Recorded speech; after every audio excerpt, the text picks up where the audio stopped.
So yo, what's up sa inyo mga dudes?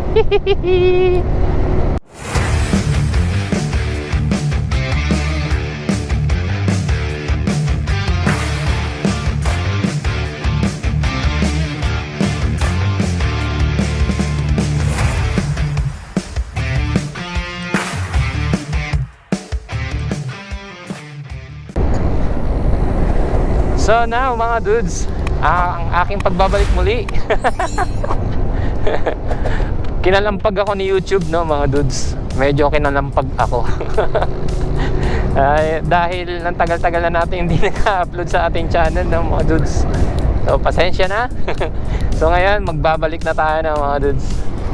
So in this video, may papakita ako sa inyo na ano.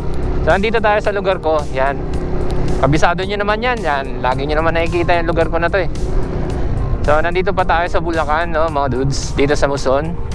And may papakita ako sa inyo na na isang daanan para ma-aware kayo na meron na akong bagong daanan na binuksan. Actually matagal-tagal na tong bukas. Itong taon lang to na bukas.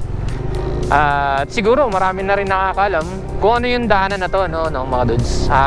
Isa tong bypass road. So kung kayo yung mga taga Bulacan, mga galing Santa Maria, banda rito sa Muson, para hindi na kayo makadaan ng crossing dun sa Muson, kasi laging traffic yan, di nagbabago yung traffic dyan, no mga dudes. So ito ituturo ko sa inyo kung anong daanan yon para ma-aware naman kayo. Meron palang ibang daanan na pwede nyong daanan. Ang dami ko sinabing daanan. So ito yun mga dudes. So ito yung pagpalabas namin eh. So ito mga dudes, yan yung way na yan. Yan yung papuntang crossing na sinasabi ko sa inyo. So ito naman yung way na to, papunta naman na Santa Maria yan. So ngayon ang way natin dito sa Santa Maria, kasi ito nga yung crossing. Ito yung papuntang crossing, no.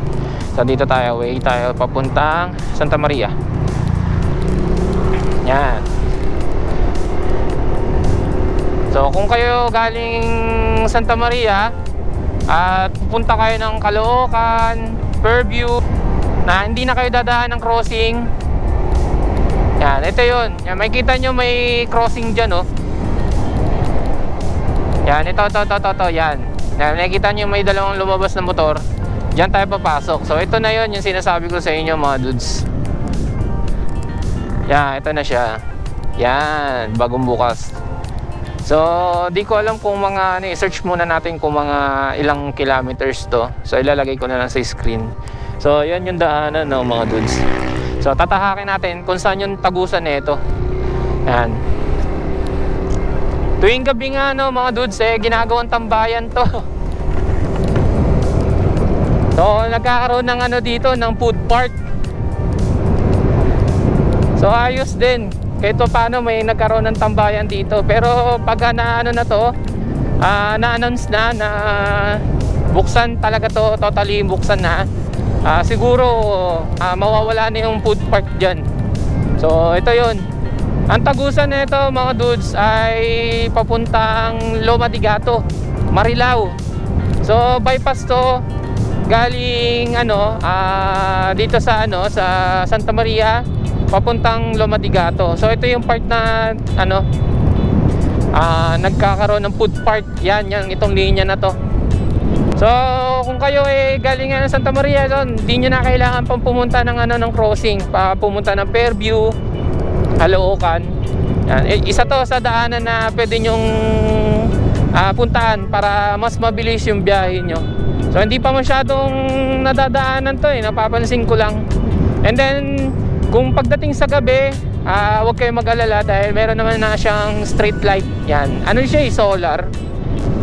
Naano ko na to pag may bagyo, pag umulan maghapon, walang araw, wala siyang ilaw pagkagabi. Kasi syempre solar nga yan, sa araw lang kumukuha ng kuryente yan. So ito na, dire-diretso lang. Tuwing umaga rin mga dudes, ginagawa rin tong joggingan. So kung kayo gusto yung magkaroon ng joggingan area, ito pwede rin to habang hindi pa totally siyang bukas. Bukas naman talaga, pero hindi talaga yung na-announce na as in bukas na siya. So totally bukas na siya. Tapos pagdating dun sa dulo, mapapansin nyo yung sukat na to, ganito pa lang yung sukat yung daanan dun. So hindi pa siya nagagawa dun sa kabila. Yan. So yan, putol na yun dito, yung pabalik. So yung way natin nitong ano, okay na siya. Yan, dito medyo mapuputol na. So siguro parang ano, nagkakaanoan pa sila sa right of way. So yung iba nag-iba na, wala na talaga. So nag-sacrifice na umalis. Yan, may part pa na hindi talaga bukas. So ito na yung Tagos papuntang Loma de Gato. Yan, kung namumukha nyo. So ayan na yan siya. So ayan, pag diniretso natin yan, papunta ng ano na yan, Marilao, SM Marilao. Tapos ito yung papuntang crossing. Yan. So yung sinasabi ko sa inyo na papuntang Caloocan, Fairview. So dito yan. Paglabas nyo dito sa bypass, kakaliwa kayo. Yan, di ba yan yung bypass. So dito, dediretso, pagkaliwa nyo, sa Mountain View na kayo dadaan para makarating kayo ng Caloocan at Fairview. So ito yung mga dudes. Yan. So ayan, pagka diniretso nyo yan, yan yung crossing. So dito tayo ngayon sa Mountain View. Ayan yung daanan papuntang Caloocan and then ng Fairview, Quezon City. So ayun mga dudes, hanggang dito na lang yung video natin. So nag-update lang ako para sa inyo. So may ano kasi may bagong bukas na daanan dito sa Bulacan, dito sa San Jose del Monte, Bulacan, para ma-aware kayo kung ano yung mga bagong daanan natin, no, mga riders. Alright. So ayun mga dudes, so hanggang dito na lang tayo, no, mga dudes. Dito na tatapusin ang ating video. Maraming salamat sa tuloy na sumusuporta kay Motovic, no, mga dudes. So this is Motovic signing out.